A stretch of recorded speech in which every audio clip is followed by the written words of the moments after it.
Сіздің өз алдығызға шундай сұрау беріп қарағаныңыз жоқ, Пакил абай? Біз бүгін дұрыс яшибіз мекен deyip.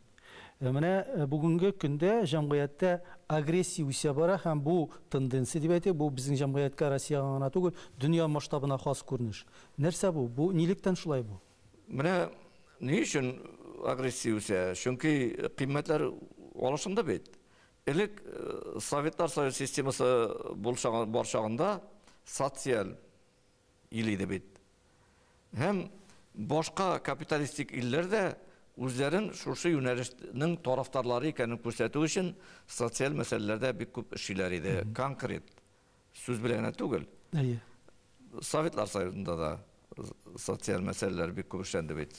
Без аның җимешләре начармы, яхшымы, без аны сүккән җирләре бар аның, мактаган яклары бар. Аннары башланды бөтенләй яңа ан. Ул кеше проблемасы минем проблема түгел. Ул 90-нчы елларда бик нык чәчәк атты. Һәм аны чит илдән алып керделәр безгә. Чит илдән килгән кешеләр. Һәр кеше үзенең проблемасын үзе чишәргә тиеш. Бик дөрес ул, чишеп чыгалсаң. Әмма ләкин бит еш кына без үзебезнең проблемалар буенча башка кешеләргә мөрәҗәгать итәбез.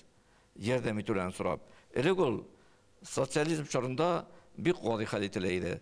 Барасың, кешегә үзенең проблеманы сөйлисең, ул шундук бу эшкә керешеп китеп, синең үзенең менә шул борчуларын үзенең борчуы итеп, тиз генә чишелеп куя торган.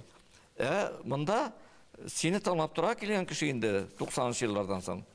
Бу синең проблема бит.